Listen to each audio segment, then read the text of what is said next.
La musique, nous l'entendons partout. Elle accompagne nos joies, nos peines, nos victoires et nos défaites.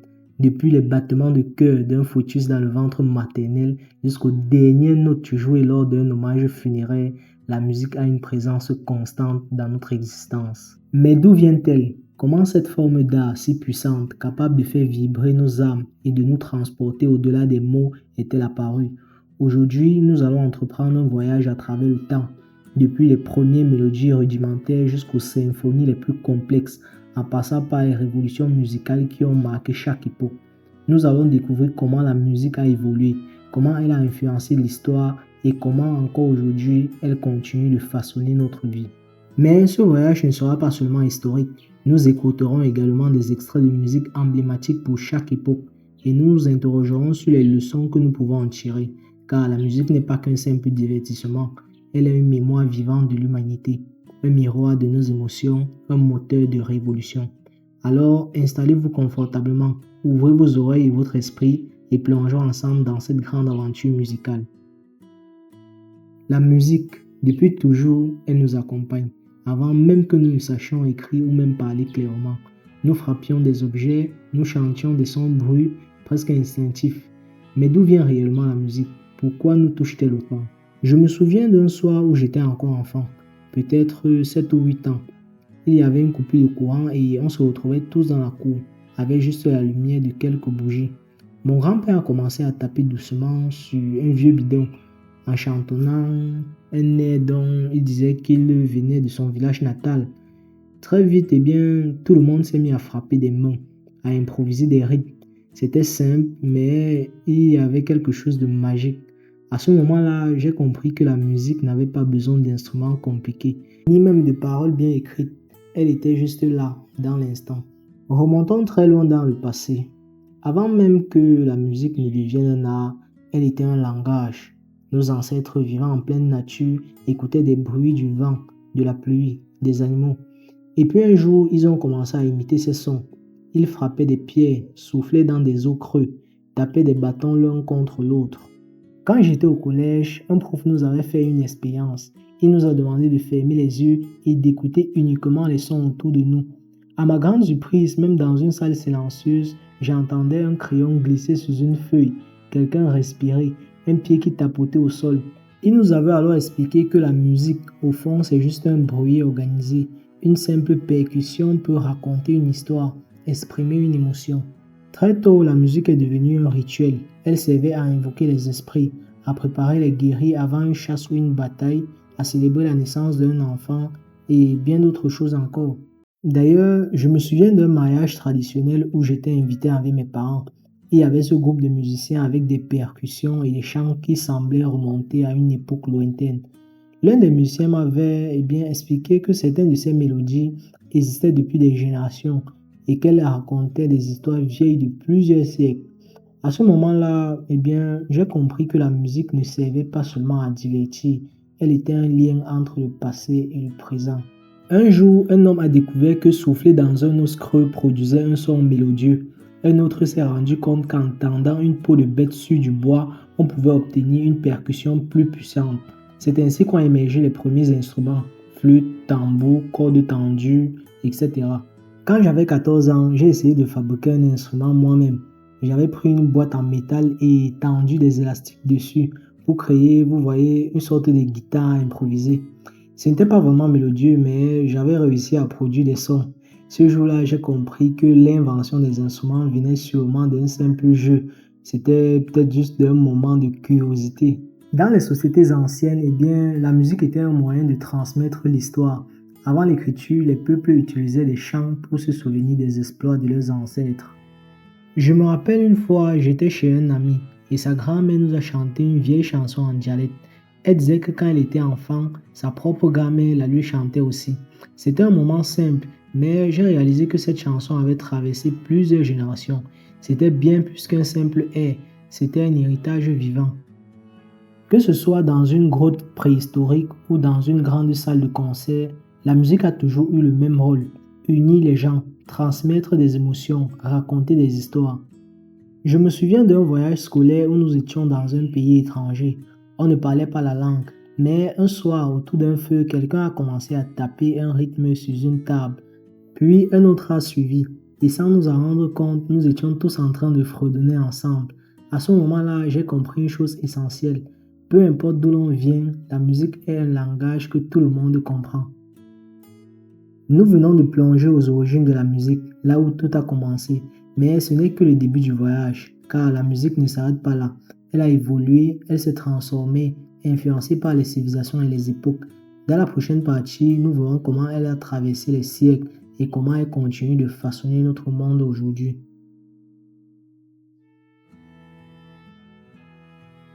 Après les premières percussions et mélodies des peuples primitifs, la musique a pris un tournant décisif dans l'Antiquité.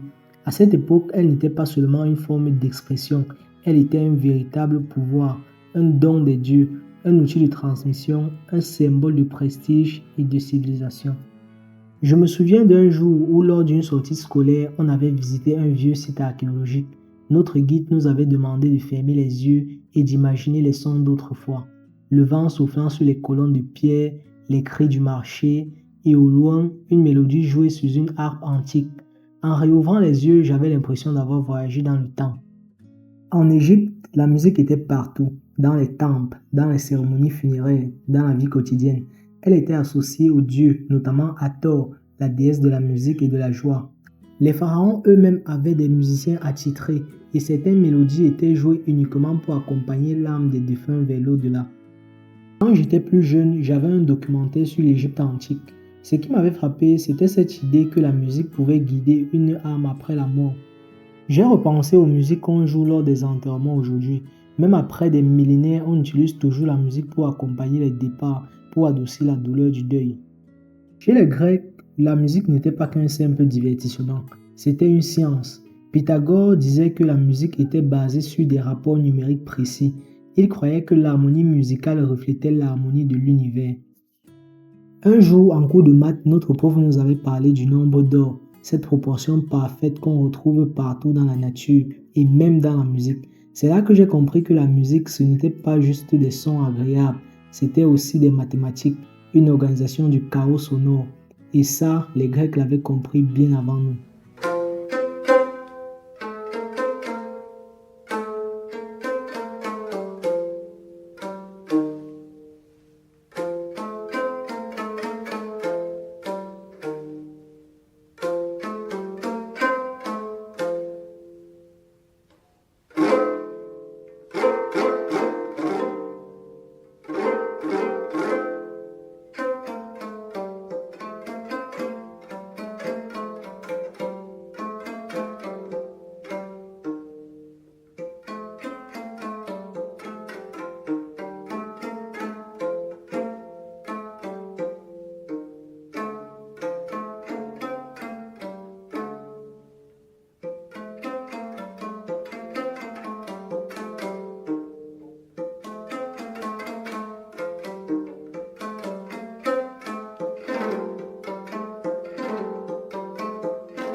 À Rome, la musique était partout, dans les jeux du cirque, dans les banquets, dans les cérémonies impériales.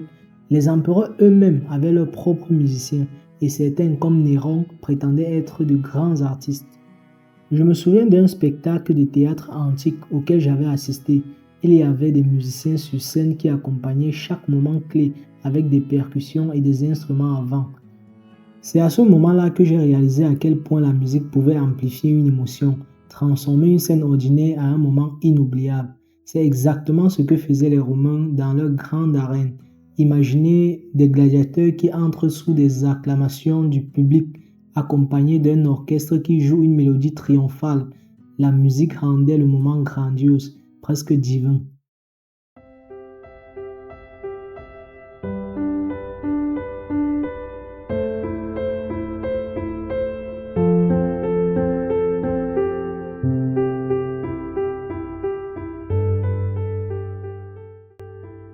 La musique n'était pas figée à un seul empire, elle voyageait, elle se transformait au contact d'autres civilisations. Les instruments circulaient avec les marchands, les idées musicales s'échangeaient entre peuples. Cela me rappelle la fois où j'avais écouté un vieil enregistrement d'un chant traditionnel d'un pays que je ne connaissais même pas. Pourtant, il y avait des sonorités qui me semblaient étrangèrement familières. Comme si à travers les siècles, certaines mélodies avaient voyagé et s'étaient fondues dans d'autres cultures. C'est fascinant de se dire que certaines des musiques qu'on écoute aujourd'hui ont peut-être des racines vieilles de plusieurs millénaires. L'Antiquité nous a montré que la musique pouvait être une science, une arme de pouvoir, un lien avec le sacré. Mais que se passe-t-il après la chute de Rome? La musique va-t-elle disparaître avec l'effondrement des grands empires? Ou au contraire va-t-elle renaître sous une nouvelle forme? Dans la prochaine partie, nous allons plonger dans le Moyen Âge, une époque où la musique devient un outil religieux, mais aussi un moyen de rébellion et d'innovation. Plongeons ensemble dans les époques fascinantes du Moyen Âge et de la Renaissance, période où la musique a évolué pour devenir un reflet de la société, de la spiritualité et de l'innovation humaine.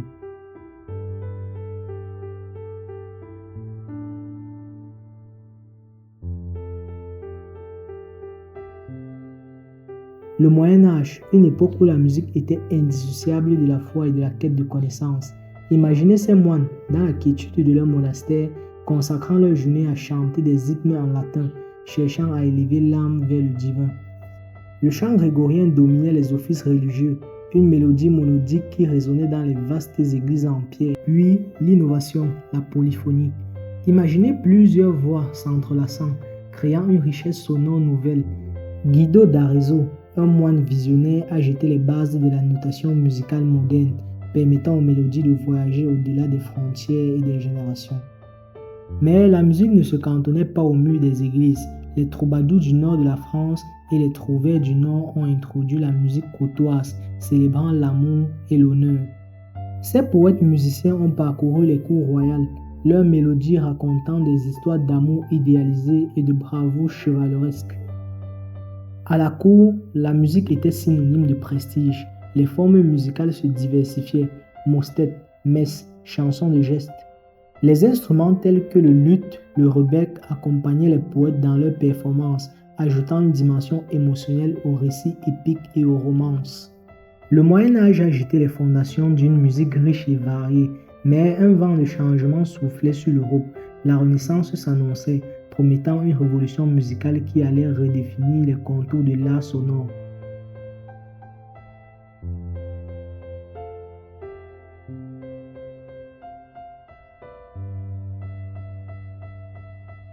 La Renaissance, une période d'exploration et d'innovation. La musique, reflet de l'humanisme naissant, cherchait à exprimer la beauté et la complexité de l'expérience humaine. Les formes musicales se complexifiaient. Le motet et la messe devenaient des terrains d'expérimentation pour les compositeurs qui jouaient avec les harmonies et les textures vocales. La chanson profane, quant à elle, reflétait les préoccupations terrestres, mêlant poésie et mélodie avec une expressivité nouvelle. L'invention de l'imprimerie par Gutenberg a été une révolution. Les partitions pouvaient désormais être reproduites en masse, rendant la musique plus accessible. Les compositeurs pouvaient diffuser leurs propres œuvres au-delà des frontières, influençant les styles et les pratiques musicales à travers l'Europe. La musique profane fleurissait, nourrie par la poésie et les danses populaires. Les airs légers et les rythmes entraînants animaient bien les cours et les places publiques, reflétant la joie de vivre et l'esprit d'innovation de l'époque. Le Moyen Âge et la Renaissance ont été des périodes de transformation profonde pour la musique, de la sacralité du chant grégorien à la complexité polyphonique de la Renaissance. Chaque note, chaque harmonie portait l'empreinte de son temps. Cet héritage résonne encore aujourd'hui, nous rappelant que la musique est le miroir de notre évolution culturelle et spirituelle. Plongeons maintenant dans les classiques et romantiques, deux périodes qui ont profondément marqué l'histoire de la musique en raffinant son langage et en lui donnant une intensité émotionnelle inégalée.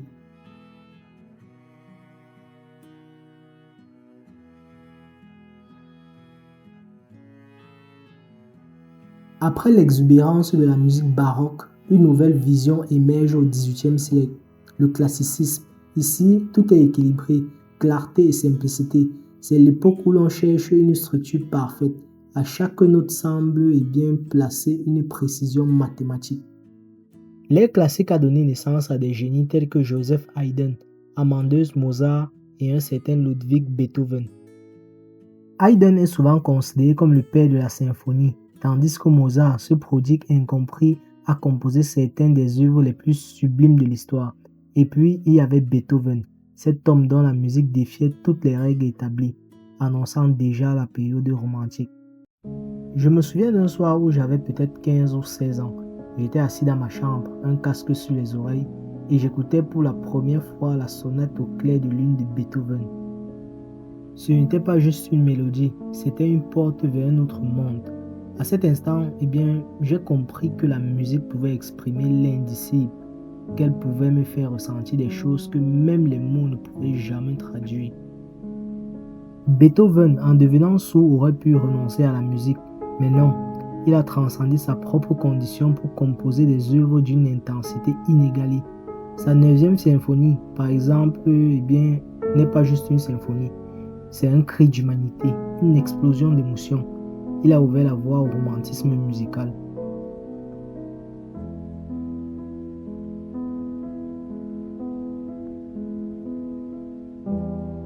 Le romantisme, c'est l'ère où la musique devient une confession intime, un cri du cœur. On ne compose plus pour plaire à la cour, mais pour exprimer ses propres tourments, ses rêves, ses joies et ses colères. C'est une époque où l'on vit la musique autant qu'on l'écoute. Chopin et ses nocturnes qui semblaient flotter dans l'air, Liszt et son jeu de virtuose qui ensorcelait les foules, Schubert et ses lieder qui racontaient des histoires pleines de mélancolie, et Wagner, lui, il ne composait pas juste de la musique, il créait des univers entiers avec ses opéras. Il y a des jours où l'on se sent incompris, des jours où tout semble s'effondrer. Un soir, après une déception amoureuse, je suis tombé sur un nocturne de Chopin. Il traduisait exactement ce que je ressentais, comme si quelqu'un à travers les siècles avait mis en musique ma tristesse. Mais ce qui était beau, c'est qu'en écoutant cette mélodie, je me suis senti moins seul. La musique romantique a ce pouvoir. Elle ne guérit pas la douleur, mais elle la transforme en quelque chose de sublime. L'orchestre grandit et les formes musicales explosent. La musique devient une fresque, une époque sonore. Des compositeurs comme Berlioz, Tchaïkovski et Brahms repoussent sans cesse les limites, cherchant à capturer l'âme humaine dans chaque note.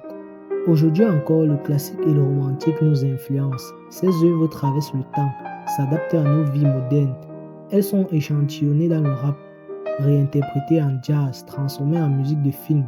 Parce qu'au fond, la beauté d'un Beethoven ou d'un Chopin ne connaît pas d'époque, elle est immortelle.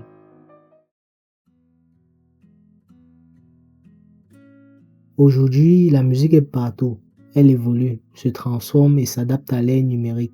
De la musique live dans d'immenses stades aux playlists personnalisées dans nos smartphones, l'art musical a atteint une diversité et une portée sans précédent. Dans ce chapitre, nous allons explorer comment la musique moderne, grâce aux avancées technologiques et à la mondialisation, est devenue un langage universel qui transcende les frontières et les cultures. L'avènement d'Internet a bouleversé l'industrie musicale. Les plateformes de streaming comme Spotify, Apple Music ou YouTube Music ont démocratisé l'accès à la musique. Aujourd'hui, il est possible d'explorer des milliers de genres et d'artistes du monde entier en quelques clics. Cette révolution numérique a permis aux artistes émergents de se faire connaître sans passer par les circuits traditionnels.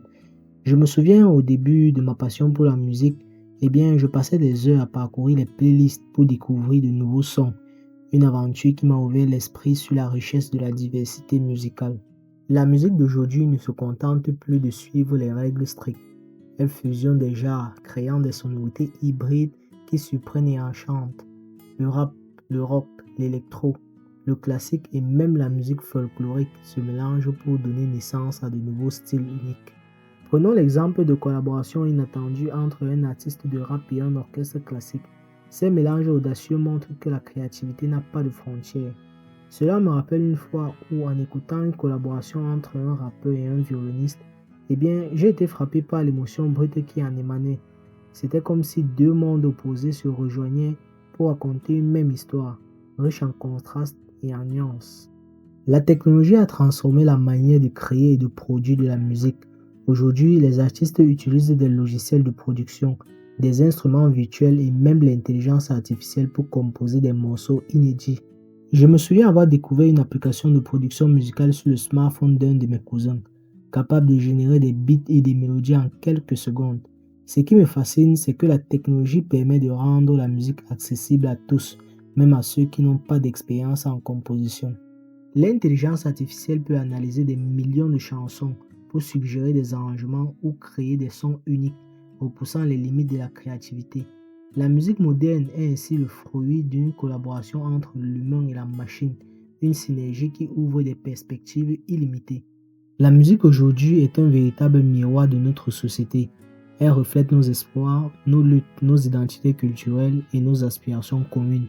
Des artistes comme BTS en Corée du Sud, Billy aux États-Unis ou Stromae en Europe montrent que la musique peut unir des millions de personnes à travers le monde. Je me souviens d'un concert auquel j'ai assisté en voyageant. Dans cette foule cosmopolite, on partageait tous les mêmes émotions, une communion qui transcendait les barrières linguistiques et culturelles. La musique a ce pouvoir unique de rassembler et d'inspirer, même dans les moments les plus difficiles. Pour moi, la musique a toujours été un refuge, un moyen de transformer la douleur en espoir et la solitude en force. Elle m'a aidé à traverser les moments difficiles et à trouver la motivation de me relever. Je me souviens encore de ces 16 ans, où une chanson en particulier m'a permis de comprendre que l'amour et la vie, devaient commencer par s'aimer soi-même. Chaque note, chaque parole résonnait comme une caresse sur mon âme, me rappelant que même dans les pires moments, il y a toujours une mélodie qui peut apaiser la douleur. La musique d'aujourd'hui, riche et infinie, est le résultat d'une évolution constante. Elle est le fruit de siècles d'histoire, de rencontres entre cultures et d'innovations technologiques. Plus qu'un art, elle a une force vitale, un langage universel qui nous accompagne à chaque instant.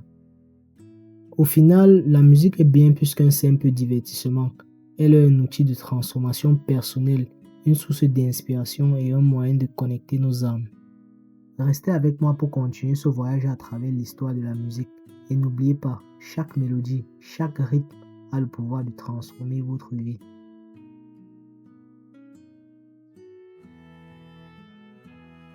La musique est bien plus qu'un simple assemblage de sons. C'est le reflet de nos émotions, le lien qui unit les cœurs et l'énergie qui nous permet de traverser les moments difficiles. Dans ce chapitre, nous explorons pourquoi la musique est essentielle à l'humanité, comment elle façonne nos vies, nourrit nos âmes et transforme nos expériences. Je me souviens de mes années d'adolescence. Comme je vous l'ai dit, j'ai été déçu par l'amour et confronté à des moments de solitude intense. C'est dans ces moments que j'ai découvert le pouvoir apaisant et transformateur de la musique. Une mélodie, une chanson peut venir et éclairer nos ténèbres, nous redonner espoir et nous rappeler que nous ne sommes pas seuls. La musique nous permet d'exprimer ce que les mots peinent à décrire. Je me souviens toujours d'un soir en particulier sombre où après une discute, j'ai mis ma chanson préférée. Dès les premières notes, j'ai senti une vague de réconfort m'envahir, me montrant que la beauté pouvait naître même des pires épreuves. La musique joue un rôle crucial dans la mémoire collective. Elle peut être le témoin d'événements historiques majeurs et permettre aux générations futures de ressentir l'émotion de ces moments. Pensez aux rythmes nationaux, aux chants de protestation ou encore aux musiques de films qui marquent les esprits. Chaque mélodie raconte une histoire, relie les souvenirs d'une époque et forge notre identité culturelle. Lors d'un festival, j'ai entendu un vieil hymne que ma grand-mère me chantait autrefois. Ce moment m'a transporté dans mon enfance, éveillant en moi une nostalgie et une gratitude profonde envers mes racines. La musique est un langage que tout le monde comprend, quelles que soient les différences de culture, de langue ou de croyance. Elle est la preuve que malgré nos diversités, nous partageons tous les mêmes sensibilités humaines. Les artistes du monde entier, que ce soit dans les rues de Paris, les festivals de Coachella ou des rassemblements communautaires en Afrique, utilisent la musique pour exprimer leur espoir, leur lutte et leur joie de vivre. Lors d'un voyage à l'étranger, j'ai assisté à une fête de rue où des inconnus venus de divers horizons se réunissaient pour danser et chanter ensemble. Ce moment de communion m'a rappelé que la musique est capable de briser toutes les barrières. La musique inspire et transforme. Elle nous pousse à rêver, à nous surpasser et à imaginer un monde meilleur. Pour de nombreux artistes, chaque note est une étincelle de créativité qui ouvre la porte à l'innovation et au changement. Elle a le pouvoir de mobiliser des foules, de susciter des révolutions culturelles et de donner une voix aux opprimés. La musique n'est pas seulement un art, c'est une force qui change des vies. Je me rappelle qu'en écoutant certains morceaux, j'ai trouvé la force de me lancer dans des projets qui semblaient impossibles. La musique m'a appris que chaque obstacle peut être surmonté, que la transformation est possible si on laisse son cœur guider ses actions. La musique est le miroir de l'âme humaine. Elle nous rappelle que malgré les défis et les incertitudes, nous avons toujours la capacité de ressentir, de nous connecter et de nous transcender.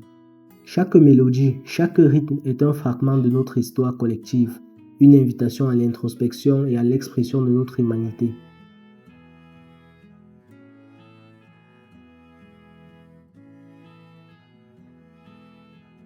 Après ce voyage à travers les âges, nous arrivons à la conclusion de notre exploration. La musique, depuis ses origines primitives jusqu'à nos jours, s'est révélée être bien plus qu'un simple art. C'est le miroir de l'âme humaine, le reflet de nos émotions les plus profondes et le lien qui nous unit tous. Peu importe notre culture, notre langue ou notre histoire, la musique a ce pouvoir unique de nous toucher, de nous rassembler et de nous rappeler que nous sommes tous connectés. Elle transcende les barrières et nous offre une communion silencieuse mais intense. La musique nous aide à transformer la douleur en beauté, à trouver la force de nous relever et à puiser dans nos ressources intérieures. Elle nous inspire à rêver, à nous dépasser et parfois même à réécrire notre propre histoire. Comme je l'ai ressenti à 16 ans quand une chanson m'a appris à m'aimer avant tout, la musique peut être le remède de nos blessures les plus profondes.